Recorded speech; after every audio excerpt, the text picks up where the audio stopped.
we have a small agile visitor 3i atlas that is behaving in ways that make my colleagues scratch their heads.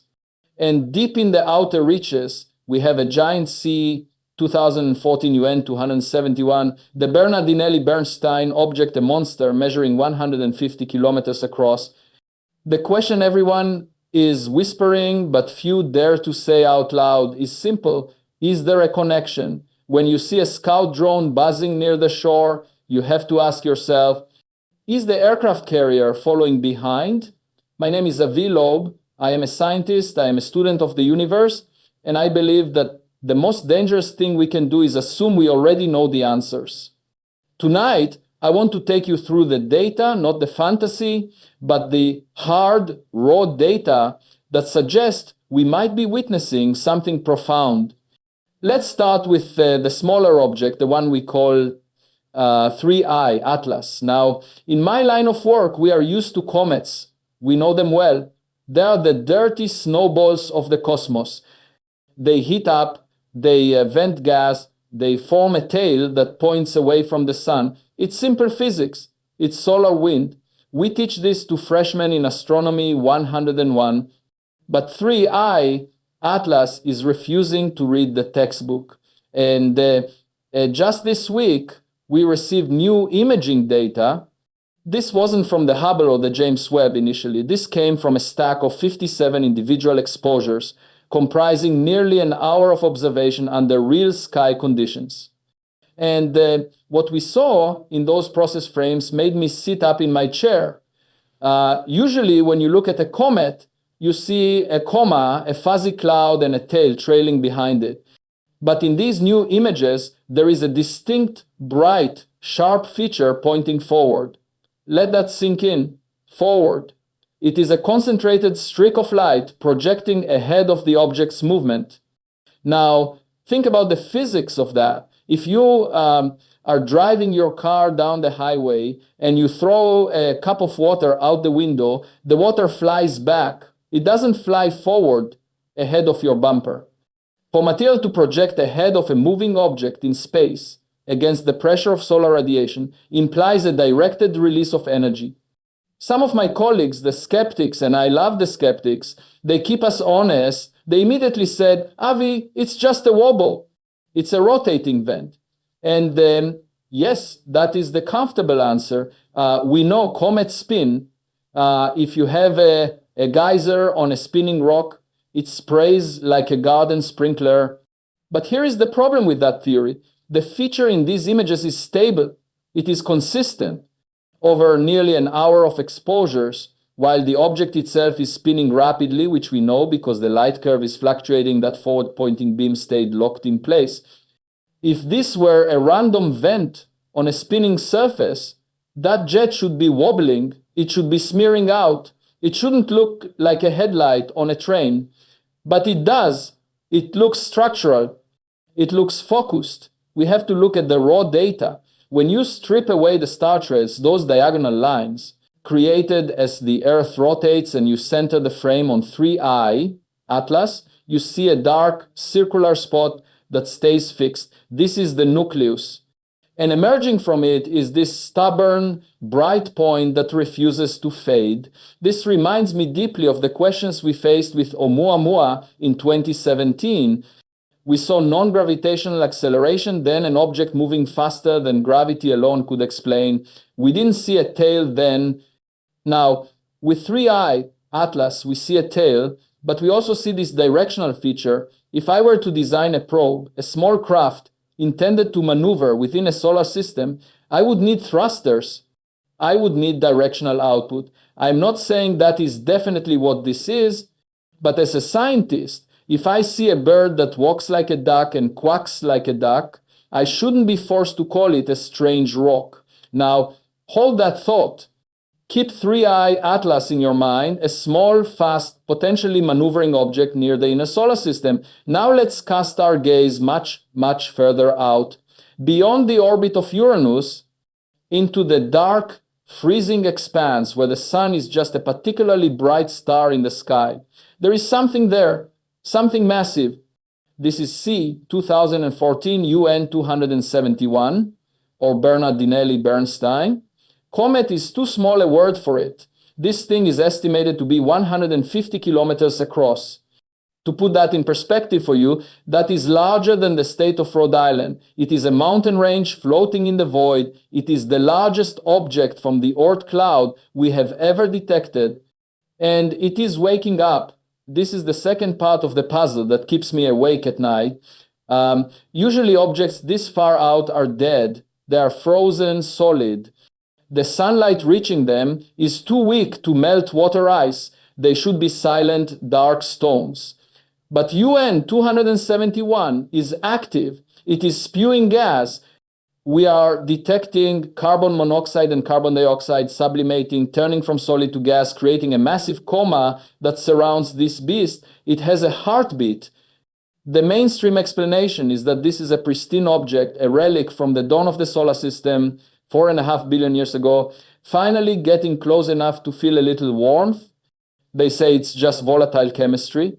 And perhaps they are right, but look at the timing. We have a massive object large enough to contain, well, anything. Large enough to be a carrier, large enough to be a base, and it is activating at the same time that a smaller anomalous object is performing strange maneuvers in the inner solar system. In the military, and I have worked with defense officials, so I know how they think. If you see a large vessel holding position in deep water and a small fast craft darting into the harbor, you do not treat them as unrelated events. You consider the tactical landscape. Could UN 271 be a mothership?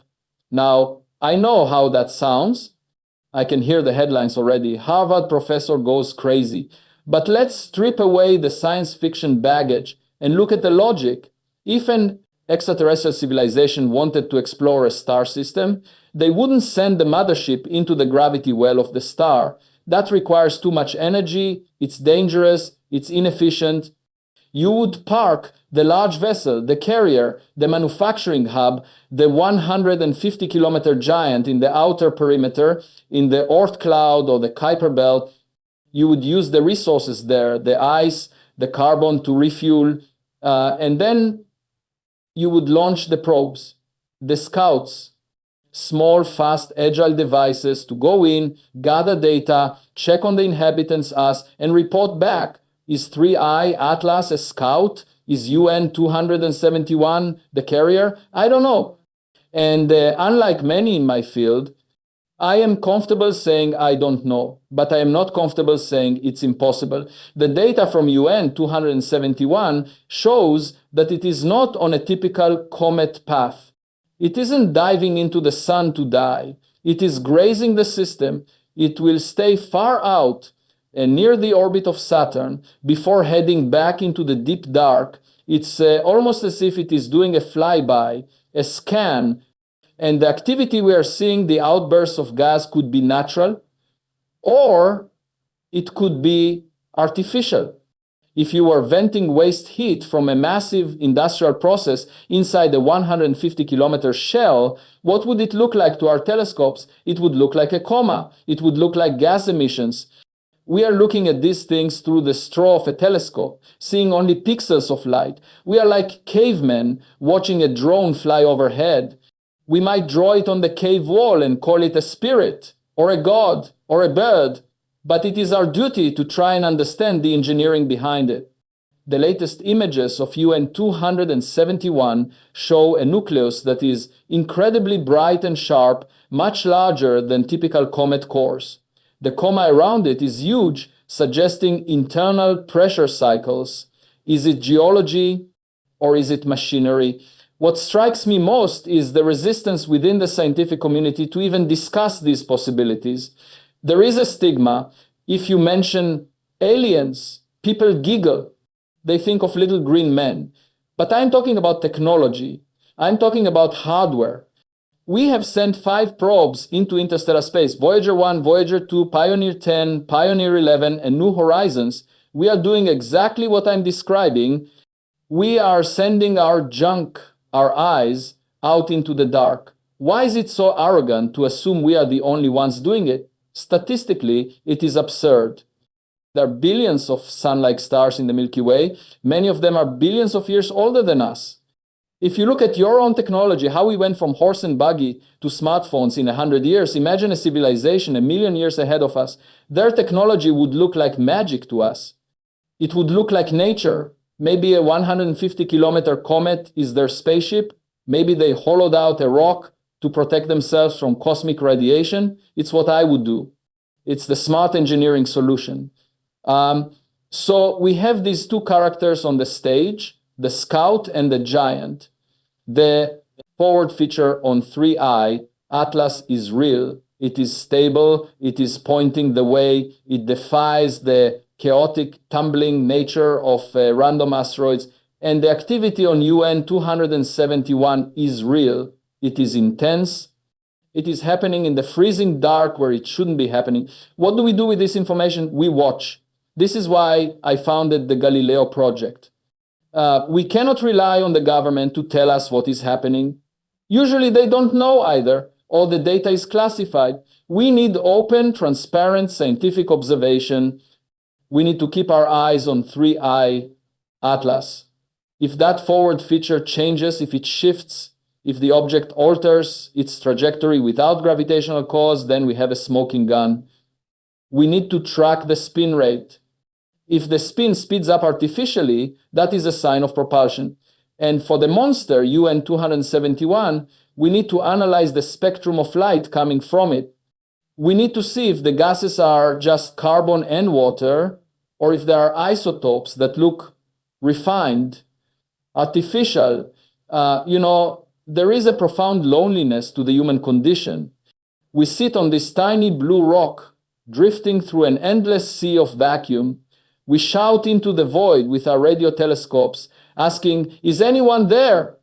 And when the universe finally answers, not with a radio signal, but with a knock at the door, with a physical object entering our atmosphere or parking in our backyard, we get scared, we shut the curtains, we say, "It's just the wind. I refuse to shut the curtains." My daughters ask me sometimes, "Daddy, why do you care so much about rocks in space?" And I tell them, because I want to know if we are the smartest kid in the class. If 3i Atlas is a piece of technology, and if UN 271 is its mothership, it means we are not the smartest kid.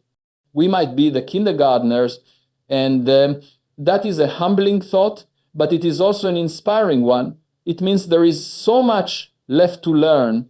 It means the galaxy is teeming with potential, with history, with neighbors. The behavior of these two objects, simultaneous, anomalous, one small and active near us, one massive and lurking at the edge, is the most compelling story in modern science. The coincidences are stacking up. Nature is creative, yes, but nature usually follows patterns. When the patterns break, when the tails point forward and the frozen rocks wake up, that is when we must open our minds. The coming weeks are critical.